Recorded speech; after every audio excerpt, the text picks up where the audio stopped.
What is up, Earthnoids and Spacenoids? I am just a simple new type, and in this episode we're returning to Mobile Suit Gundam Thunderbolt. Last time the 1-year war ended, and we jumped 7 months into the future, where Io joins the Spartan crew to help mop up the remaining Zeon forces. One of the Zeon remnants is Daryl. They are both after the Psycho Zaku. This time Io integrates into the Spartan team. We learn more about Bianca, and Io goes against a Gublo. So let's get into this.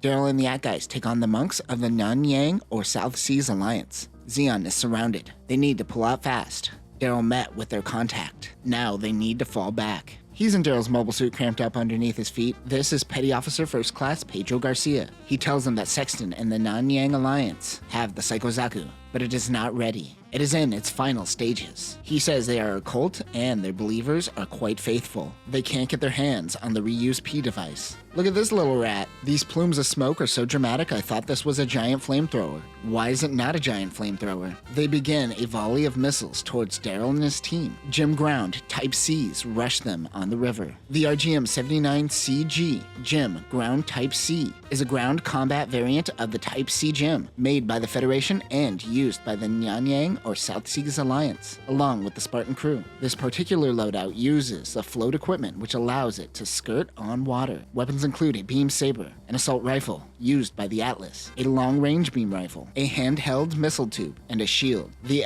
Guys submerge. The spy tells Daryl, "Bro, I'm Christian. Please don't let these monks kill me." Ensign Hickman and Sebastian are watching Daryl from afar. They want to see his skills. Hickman wants to see what a true new type is. They continue heading down the river until they make it to the city. The monks chant their sutra on the comms. The water contains anti-mine gel, slowing them down. The Guys do a sweet jump out of the water, slides up the rubble of a bridge, and attacks the gems. The high ground, bitches. It makes sense with guns, not with lightsabers. Speaking of which, one of the monks survive and whips out their beam saber. But Hickman and Sebastian come in and one slices the gem in half. The sutra continues its chant on the comms. This is like the antithesis to jazz. When you hear Buddhist monks chanting, the monks come killing. The two escort Daryl. Pedro the spy shows Daryl a picture of the head priest, Sojo, and tells them they were junkers during the Battle of Baoku. That is how they got their hands on the reused P device. In orbit, a Musai-class ship is preparing for a suicide bombing run. Petty Officer Second Class Gregory Romanoff and PO Second Class Julio Swati.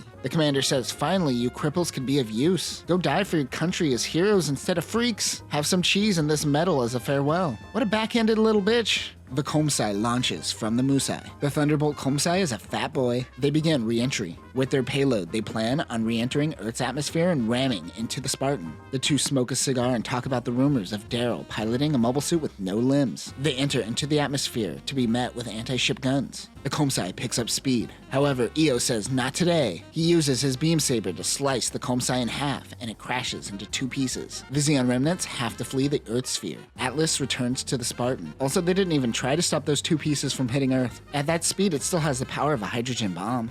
They are in Australia currently. Who cares? Everyone gathers around the new Gundam. Lieutenant Chiba meets with Cornelius. These former Moore Brotherhood members haven't seen each other in some time. He shows Cornelius the sublegs and prototype beam rifles. Io gets out of the Gundam. Look at Cornelius being a hype man. Commander Humphreys tells him it was hard to get him on their team since he is known for getting the full armor Gundam destroyed. She hints at the fact that a lot of pressure for EFF to continue their mop-up operations post 1-year war was actually coming from corporations, including the Flemings. She informs him that Daryl is also after the Psycho Zaku. Io says he has put the nightmares of the Thunderbolt sector behind him. Bianca tells her teammates that the Gundam isn't what it used to be, and she can handle business with her gun cannon Aqua. The RX-77AQ gun cannon Aqua is an underwater variant of the gun cannon. The propulsion systems are all replaced with hydrojets. The 240mm cannons are replaced with torpedoes. The manga version is red like the original gun cannon, while the OVA version is blue. Other weapons include a needle gun and a beam saber.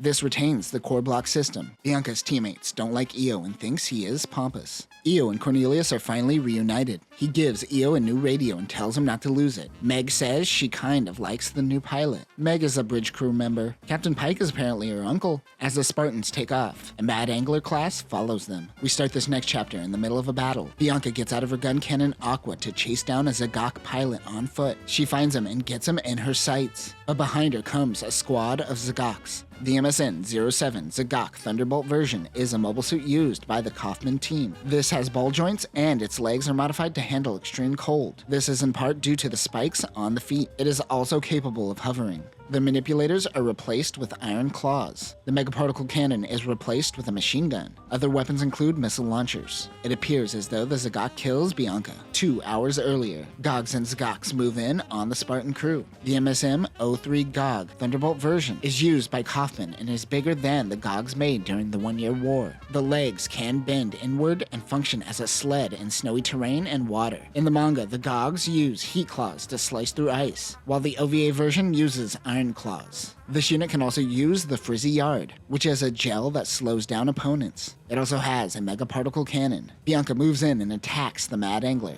The ship dives and launches mines, but Bianca chases. A Gog attacks her. She pushes too far ahead of everyone else. The Gog takes out the gun cannon's arm, and she does the same to the Gog's shoulders. 8 hours earlier from this incident, Bianca and a small team are on a landing craft. One of their balls gets crushed by a Gog. The RB-79M Ball Marine type Thunderbolt version is the same ball as the original, with the exception of 4 twin missile pods in the OVA and 6 in the manga. Bianca launches in the gun cannon with some balls. Kaufman's team is going to lure them in. 13 hours earlier. What is this, Memento? Am I in a Nolan film? Kaufman is crying and drinking alone when he is informed of the Spartan. He is mourning the loss of his baby girl, who died during the 1 Year War, at only 6 months old. He suits up and launches in his Gog. Man, booze breath in a spacesuit has to make you rethink your decisions. 15 hours earlier, Bianca and the poor ball pilot that is going to die in the future are scouting for Xeon remnants. Back on the ship, Bianca's team is getting a tattoo. She reveals that her back is covered in tattoos. Each one represents a squad she used to be on. Oh neat, she believes in Jesus and she was a part of the X-Men? Nice. She says, put it on my left butt cheek. This is Bianca's way of remembering her fallen comrades. Otherwise, she will forget. 30 hours earlier, the Spartan launches 4 scout ships and transforms into fortress mode while over the water. CPO Carolina Krakova launches in the ball. Well, don't tell me her name after you already killed her. Lieutenant Barclay launches in an interesting looking core fighter which seems to be used for scouting, as it has a radome. This links the Spartan with the 4 shuttles. Io plays his drums while on standby. 35 hours earlier, Io and Bianca are getting down on some jazz in the lounge. That's right, the Spartans has a lounge. That is when the red alert goes off. Io and Bianca play together even before introducing each other. She says next time let's play Giant Steps, which is a Coltrane song. We head back to the present, just before Bianca was squished. She was saved by Io in Atlas. He goes to town on the Zagoks and Gogs. Using a railgun at point-blank range is vicious. In the distance, a rogue Xeon remnant soldier hears jazz on the comms. A shockwave from an explosion knocks him down. Io firing the railgun on the enemy is causing Bianca to get buried in snow. She calls him an idiot and tells him to go after the sub since he can handle this situation. He dives underwater to use Atlas's aquatic features for the first time. Something quickly responds with missiles. Io readies the railgun. When firing the railgun underwater, it makes a magnetic pulse shield around him. The sub fires a megaparticle cannon. This isn't the Mad Angler. This is the Gublo. The MAM-07 Gublo Thunderbolt version is similar to the original model, though aesthetically a bit different. It has the retractable claw arms, which can be used when not in cruise mode. There is a plasma cannon in both claw arms. Unlike the original, this has its own megaparticle cannon. Other weapons include multiple torpedo launchers. Io knows that he has 4 minutes before the Gublo can fire its cannon again.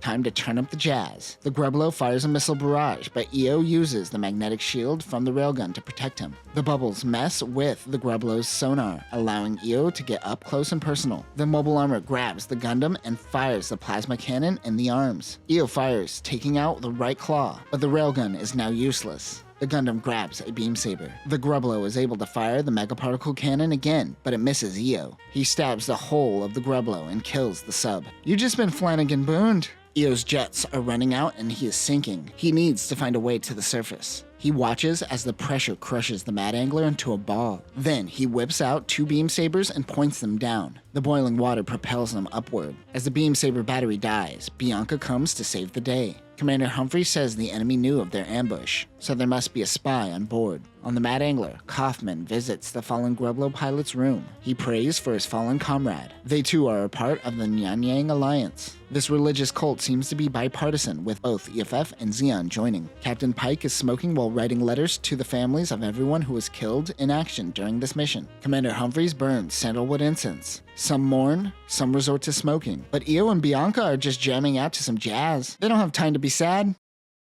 And that will do it for this episode. This is a great introduction to Bianca and a relationship with Io. He's already over Claudia, who did all the cool space drugs. Even though the war is over, many lives are still lost on a daily basis. The war never ends with just a peace treaty. Next time we will see the return of Claudia, who is now with the Nyanyang Alliance. She will face off against the Spartan crew, and the Alliance will also use a goof with a flight system attached. But that will do it for now, new types. Remember to try not to go out like Flanagan Boone. Poor Boone.